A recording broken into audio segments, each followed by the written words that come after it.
On today's episode of The Front Row, we are downtown in the Lubbock Cultural District at the studios of Classical 105.7, and our special guest is Dr. Jonny Verbeten. Well known in our community, he of course is the Jonny Verbeten of the Jonny Verbeten Trio, and he also teaches at the Texas Tech University School of Music in the theory area, and he is also the lead administrator for the Presidential Lecture and Performance Series, which is one of the outward-facing artistic organizations in our community. Jonny, welcome back to the front row. It's a pleasure to be with you again. Well, I'm really excited about today's show because it not only is part of the PLPS that we've talked about so much, but this is a close to home, historical thing that you're doing. And I would love for you to tell us about it, something that's very close to our hearts. Mm-hmm. Yeah, so this is our 12th Lubbock Lights Festival. Just a little history on the concept. We started Lubbock Lights in 2015 with Dr. Curtis Peoples and Andy Wilkinson.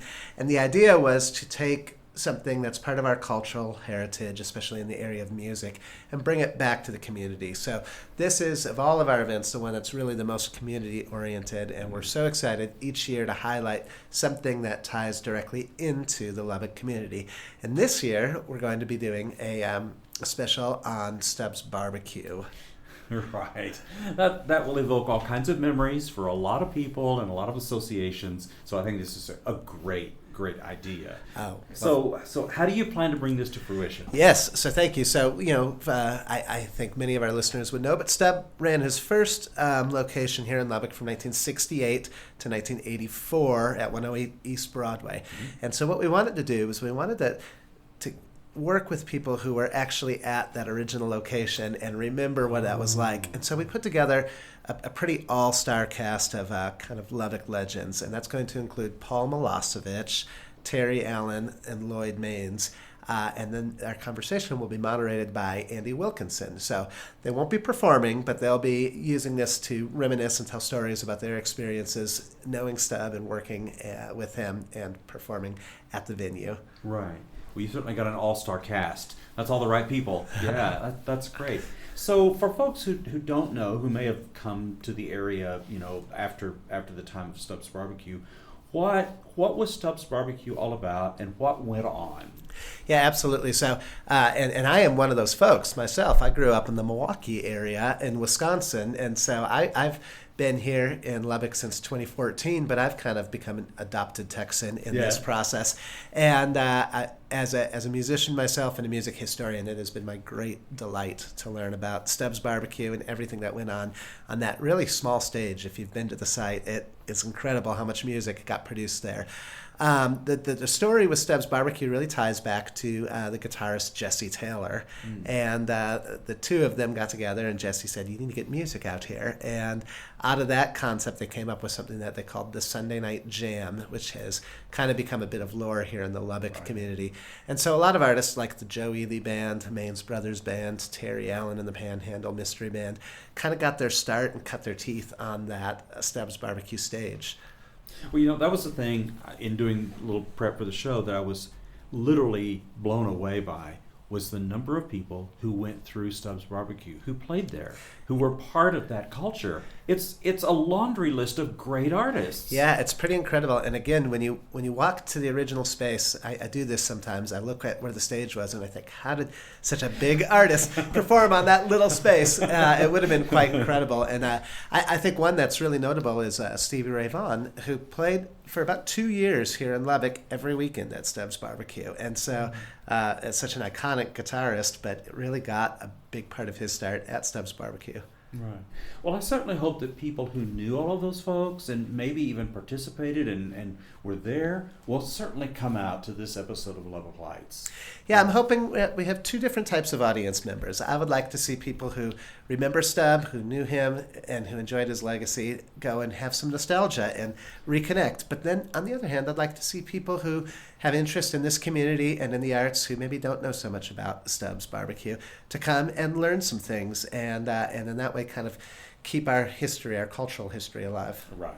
That's the thing. The historical knowledge is important because once the site goes away once some of these artists are no longer with us, then that kind of thing can sort of drop out of sight if people don't remember and talk about these things. So that's great for Lubbock Lights. Yes, absolutely. And I'll say this, I think he won't mind me saying this, but we were all able to attend Paul Milosevic's 90th birthday party in Santa Fe about a month ago. And I think it's just incredible that at age 90, he's going to come and be part of our event and get on stage and share his insights. And he is a wealth of information. So I think everyone's in for a real treat. Great. Well, it would be wonderful to see Paul Milosevic again. Great Lubbock artist and figure in our community. Fantastic. Like I said, you got all the right people. Oh, thank you. Thank you. Terrific. Well, there's one other thing that you're going to do at that at the Lubbock Lights, which is very exciting. Is there's a big reveal, right? You're going to be talking about things that are upcoming. What's that all about? Yes, indeed. So, PLPS has been around for a little while now, and we're kind of becoming a bit of a staple in this community and for sure on the campus community. And so with that, we are coming up on our 20th season, which is so exciting. And so as a little teaser, we will be announcing all of our lineup for the upcoming 26-27 season at the event on next Thursday.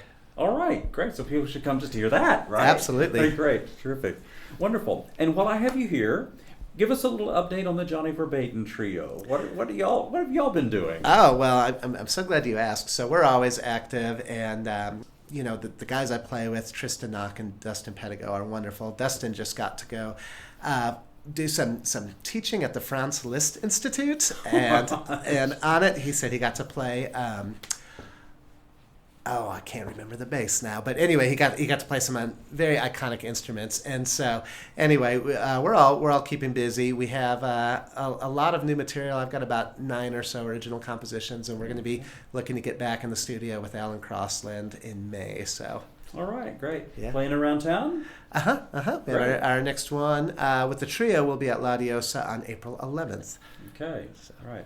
For people who want to know, do you have that information published for people can find out when you're playing? Mm-hmm. That's we do on our social media. So and we keep usually our Facebook and our Instagram pretty active. Right. Okay.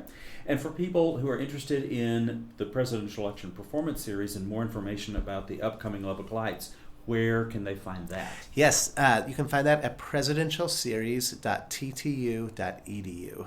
All right.